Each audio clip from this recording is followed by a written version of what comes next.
RS அவர்கள் போட்ட tweet பார்த்துருப்பீங்க.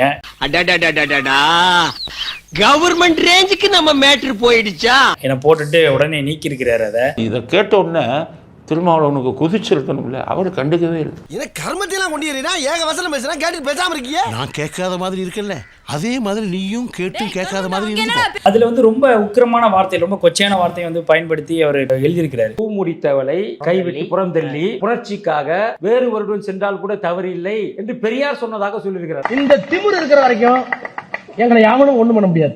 நாங்களா தான் இருப்போம். சில பேருக்கு சில வெறிகள் இருக்கும், பல பேருக்கு பல வெறிகள் இருக்கலாம். இவருக்கு ஏதோ காம வெறி இருக்கிற மாதிரி தெரியுது. திமுகவோட பண்ணையார்த்தனம் தான் ஆராசாவுடைய அந்த கவிதையில ட்வீட்ல வெளிப்பட்டது. இது புதுசு இல்ல.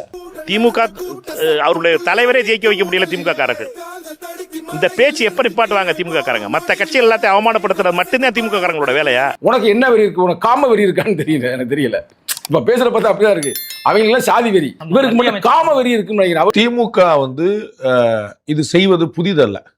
எஸ்பெஷலி திரு ஆர் ராசா செய்வதும் புதிதல்ல. இவர் வந்து நிறைய விமர்சனங்களை வந்து இது மாதிரி வச்சிருக்கிறாரு. இந்த ஈன பொழப்புக்கு பேசாம எங்கேயாவது போய் அவர் 21 தேர்தலில் எடப்பாடி பழனிசாமி அம்மாவை பத்தி இப்படிதான் பேசினார். அது ஒரு பெரிய சர்ச்சையாச்சு. ஆனா இங்க பெண்களை கொச்சைப்படுத்தி ரொம்ப தெளிவாக தினமாக இப்படி வந்து ஒரு வார்த்தை விடாது. பெண்களுக்கு எதிரான ட்வீட் அது. அவர் காட்டியிருக்கிற உதாரணங்கள்லாம் பெண்களை இழுத்து வச்சு பேசக்கூடாது. அது வக்ர இதுவும் இவங்களுக்கு புதுசு இல்ல. பெரியார் அவர்கள்ட்ட இருந்து வந்தவங்க பண்ணது. அவங்க பெரியார்ல இருந்து பல முறை இது சொல்லியிருக்காங்க. அந்த வக்ர புத்தி, ஆராசாவின் வக்ர புத்தி இம்மியளவும் மாறவில்லை என்பதற்கு இன்றைக்கு அவர் போட்டு எடுத்த ட்வீட் வந்து காரணம். இப்படிலாம் பேசிதான் வந்து நீங்க தோத்து போறீங்கன்ற புத்தியும் இல்லை அவங்களுக்கு. இதுதான் புரியாத புதுதா இருக்கு. ஐயா தளபதி ஸ்டாலின் அவர்களே உங்களை ஏமாத்துறாங்க. இரண்டாம் கட்ட தலைவர்கள்லாம் ரொம்ப எச்சரிக்கையா இருங்க. சில பேர் சாதி வெறியோட திடுறேன், சில பேர் காம வெறியோட திடுறேன். அவங்கெல்லாம் கூப்பிட்டு வந்து அவங்களை வந்து குடும்ப கட்டுப்பாடு பண்ணி கொடுங்க. ஆராசாவோட வக்ர புத்தி கொஞ்சம் கூட குறையில. திமுகவோட பண்ணையார்த்தமும் அதுல பட்டவர்த்தனமா தெரியுது. என்ன இது எப்ப போய் நிக்க போகுது? காங்கிரஸுடைய வாக்கு இல்லாமல் நீங்க எல்லாம் ஜெயிச்சிட்டீங்களா? விசிகேவுடைய வாக்கு இல்லாமல் நீங்க எல்லாம் ஜெயிச்சிட்டீங்களா? இல்ல கம்யூனிஸ்ட்காரர்களுடைய வாக்கு இல்லாமல் நீங்க எல்லாம் ஜெயிச்சிட்டீங்களா? பெண்களை இழிவுபடுத்துற வார்த்தையை கொண்டு வந்து எதுக்கு நீ சேர்க்கிற? அங்கதான் உங்க வக்ரம் கொஞ்சம் கூட குறையிலன்னு காட்டுது. பிளஸ் அடிஷ்னலி அவர்களுக்கே உரிய, திமுகவுக்கே உரிய பண்ணையார்த்தனம் நீங்கள் சொன்னது போல. அவங்க ஆபீஸ்ல ஒருத்தர் வந்து சாதி வெறியோட தெரியுமா தெரியாதா? யார் ஆபீஸ்ல? அவங்க ஆபீஸ்ல அண்ணா அறிவாலயத்துல ஆர்எஸ் பாரதி சொல்றீங்களா? அவருக்கு வந்து புல்ல சாதி வெறி, இவருக்கு புல்ல என்ன வெறி? காம வெறி. இந்த ரெண்டு வெறி இப்ப வந்து வெறி பிடிச்சி அடையுதுங்க.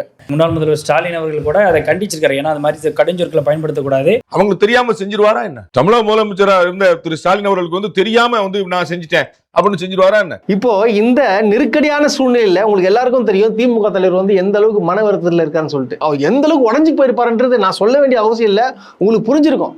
ஆனா இப்ப பாருங்க இது எப்படி தலைக்கீழா மாறிச்சுன்றத ஏத்துக்கவே முடியல. அவர் வந்து அவ்வளவு கோவமா அந்த ட்வீட் போடுறாரு அப்படின்னா, கூட்டணி எங்க கூட்டணியில ஜெயிச்சுட்டு நீ அவங்க கூட போய் சேர்ந்தியன்ற கோவம் நியாயமானது. திமுக கூட பயணிச்சுட்டு இப்போ என்ன பண்ணிருக்காங்கன்னா அவங்களுடைய அமைச்சரவையில போய் சேர்ந்திருக்காங்க. சாதாரணமா சொல்றீங்க, அமைச்சர் பதவின்றீங்க.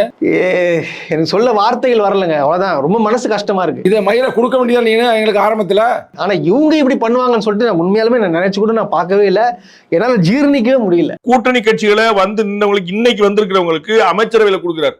இதே ஐயுஎம்எல் நீங்க 50 வருஷமா இருந்துச்சு டீம்கள் கொடுத்துருக்கீங்களா? நீங்க விடுதலை சிறுத்தைகள் உங்களுக்கு அவ்வளவு விசுவாசமான கொடுத்துருக்கீங்களா? தேர்தலுக்கு முன்னாடியே தலைவர்கிட்ட சொன்னேங்க. ஆரம்பத்துல இருந்தே எனக்கு தெரியும் இந்த திமுக கூட்டணி விளங்காது தலைவா, வாங்க போயிருவோம் அப்படின்னு ஆரம்பம் சொன்னேன். எங்க தலைவர் பொறுமையா இருப்பா, அவசரப்படாத, வாயை மூடி அமைதியா இருப்பாரு. எங்க கட்சியில இருக்க அவன் எப்படி சாதி வரி காம வரி மாதிரி இவங்க பண வரிகள் தெரிஞ்சாங்க. சில பேர் திருறாங்க. ஓப்பனா தானே பேசுறேன். இதெல்லாம் மறைச்சு இன்னையாவது திருந்து தொலைங்கடா, இன்னையாவது திருந்துங்க நான் சொல்றேன். எல்லாரையும் திருந்தி மக்களுக்கு பாடுபடுங்க. ஆனா அன்னைக்கே போயிருந்தோம்னா நேரங்க தலைவர் துணை முதல்வர் நான் ராஜாவை குண்டக்க மண்டக்க பேசி விட்டுறேன். அவனால அறிவு இருக்கு, அறிவு இல்லையா? வேங்கவேலுக்கு போயிருக்கிறியா? மேல்பாதிக்கு போயிருக்கிறியா? எந்த இளவுக்கும் போனதில்லை. ஆனா டயலாக் மட்டும் பெரிய லாடு லபக்தாசுமே பேசிட்டு கவிதை எனக்கு தான் எழுதி திரும்பி எழுதிட்டு காம வெறி பிடிச்சி தெரியுங்க. நீங்க தோக்கடிக்கப்பட்டீங்கன்னா அது ஃபேக் நரேட்டிவா? மக்களை இழிவுபடுத்துபவர்கள், ஜனநாயகத்தை பற்றிய புரிதல் இல்லாதவர்கள், மக்களை குறைத்து மதிப்பிடுவர்கள் தான் இப்படி பேசுவார்கள். தற்குறின்னு பேச ஆரம்பிச்சிங்கல்ல, அன்னைக்கு ஆரம்பிச்சது உங்களுடைய சரிவு, திமுகவின் சரிவு. உனக்கு ஓட்டு போடலன்னா அவன் தற்குறியா? 20 வயசு பையனை பார்த்து நீ தற்குறின்ற. அவன் தற்குறி ஆனதுக்கு இன்னும் சொல்ல போனா காரணம் நீங்க தான். ஸ்டூடெண்ட் பாலிடிக்ஸை ஒழிச்சு கட்டினது யாரு? 30 வருஷத்துல காலேஜஸ் பூரா எலெக்ஷனே இல்லாம பண்ணது யாரு? அபொலிட்டிக்கலா மாத்தினது யாரு? உங்க பாஷையில சொன்னா சினிமாக்காரன் பின்னால கூத்தாடி பின்னால ஓட வச்சது யாரு? நீங்க. எங்க உங்களுக்கு ஆப்பு வச்சிருவானோன்ற பயத்துல எந்த ஸ்டூடெண்ட் மூவ்மெண்ட்டை வச்சு நீங்க வந்து அதிகாரத்தை கைப்பற்றினீங்களோ இன்னைக்கு அது உங்களுக்கு எதிராக திரும்புதுன்னு ஸ்டூடெண்ட் எலெக்ஷனே ஒழிச்சு கட்டினீங்க. அப்படி பார்த்தாலும் நீங்க தான் பொறுப்பேற்கணும். ஒரு குடும்பம், அந்த குடும்பம் தான் ஒட்டுமொத்த தமிழ்நாட்டையும் ஆளும், ஒரு கட்சி ஆளும். அந்த கட்சியில் இருக்கும் அத்தனை பேரும் குறுநில மன்னர்கள். எந்த மாவட்டத்திலையும் அந்த மாவட்ட செயலாளரை மீறி அவர் குறைஞ்சது 50 வருஷமா அங்கே இருப்பார். அவருக்கு பிறகு அவர் புள்ளியை எம்பி ஆக்குவார். புதுசாக படிச்சுட்டு வர ஒரு இளைஞன், ஒரு 25 வயது இளைஞன், கை நிறைய சம்பாதிக்கக்கூடிய இளைஞன் உண்மையிலே அரசியலுக்கு வரணும்னா அந்த கட்சிக்குள்ள அவன் போக முடியுமா? 50 வருஷம் ஆச்சு இந்த இடத்துக்கு வரத்துக்கு ஸ்டாலினுக்கு. என் குடும்பத்திலிருந்து யாரும் அரசியலுக்கு வரமாட்டார்கள்னு தொலைக்காட்சி பேட்டியில் ஸ்டாலின் முழங்கினார். 21 உதயநிதிக்கு பொறுப்பு, எம்எல்ஏ 22 மந்திரி, 24 டெப்டி சிஎம். மக்கள் ஒன்றும் திமுகவின் அடிமைகள் அல்ல. திமுகவுக்கு எதிராக ஓட்டு போட்டு ஜெயிச்சிட்டாங்கன்னு அந்த ஃபேக் நரேட்டிவ்னு கட்டமைக்கிறதும், அதை ஒருவர் சொல்லுகிறார் என்பதை வைத்து கூத்தாடுவதும், நீங்க மக்களை இழிவுபடுத்துறீங்க. நீங்க இன்னமும் பாடம் கத்துக்கல. உங்க தோல்வியிலிருந்து நீங்கள் இன்னமும் பாடம் கற்கவில்லை. 5 வருஷம் சாதிச்சு கிழிச்சோன்னு சொன்னீங்கல்ல, ஏன் தோத்தீங்க? உங்களால மக்கள் தீர்ப்பை ஏற்றுக்கொள்ள முடியவில்லை. ஒவ்வொரு முறையும் நீங்க அதை தான் செய்வீங்க. தோத்தீங்கன்னா மக்களை இழிவுபடுத்துவீங்க. இப்ப அதான் செய்றீங்க. இந்த தோல்வி 5 ஆண்டுகளுக்கு ஒரு முறை வரக்கூடிய வந்து போகிற தோல்வி அல்ல. கிரவுண்ட்ல பெரிய மாற்றம் நிகழ்ந்திருக்கு. திமுக காலின் கீழ் உள்ள நிலம் அகன்று கொண்டிருக்கிறது. நீங்க இப்படி எடுத்துக்கிட்டீங்களா? எனக்கு புரியவே இல்லை. இந்த நாட்டுல விஜய்க்கு இருக்கக்கூடிய பிரிவிலேஜ் வேற யாருக்கும் கிடையாது. அவர் வந்து பிரச்சாரத்துக்கு வர மாட்டார், யாரும் ஏன்னு கேட்க மாட்டாங்க. அவர் ஊடகங்களே சந்திக்க மாட்டாரு, யாரும் என்னன்னு கேட்க மாட்டாங்க. கரூர்ல 41 பேர் மரணம் அடைவார்கள், அவர் உடனே வீட்டுக்கு வந்துடுவாரு, அதை பத்தி யாரும் கேட்க மாட்டாங்க. அந்த பழி அவர் திமுக மீது போடுவார், அதை பற்றி அந்த மக்கள் கவலைப்பட மாட்டாங்க. அவர் கரூருக்கு நேரில் போய் ஆறுதல் சொல்ல மாட்டார், அதை பற்றியும் கவலைப்பட மாட்டாங்க. அந்த மக்களை அழைத்து வந்து சென்னையில் வைத்து ஆறுதல் சொல்லுவார், அதுக்கும் இந்த சமூகம் கவலைப்படாது. அந்த பாதிக்கப்பட்ட மக்களை அதை ஏற்றுக்கொண்டு அக்செப்ட் பண்ணிட்டு ஓகேன்னு போயிடுவாங்க, அதுவும் கவலை இல்லை. தீய சக்தி திமுக என்று சொல்லுவார். அந்த வெற்றி பெற்ற பிறகு, எப்படி வெற்றி பெற்ற பிறகு அந்த திமுக கூட்டணி கட்சிகளுடைய ஆதரவோட ஆட்சி அமைப்பார், அதையும் யாரும் கேட்க மாட்டாங்க. அவர் ஆட்சி அமைப்பதற்கு ஆளுநர் அழைக்காமல் காலம் தாழ்த்துவார், அப்பொழுது அவர் ஆளுநரை கண்டிக்க மாட்டாரு.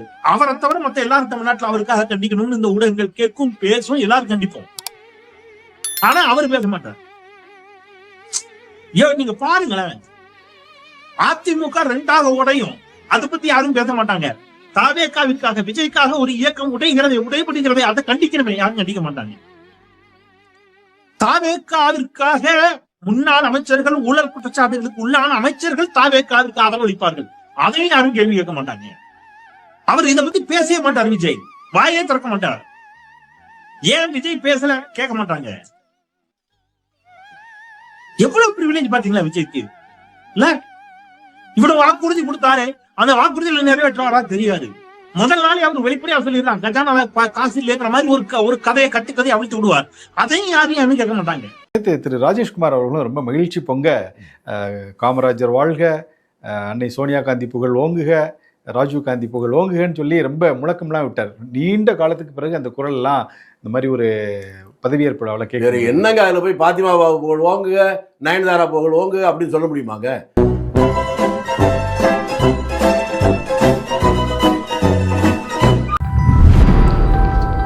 கெட்ட பையன் சார் இந்த பால்சாமி.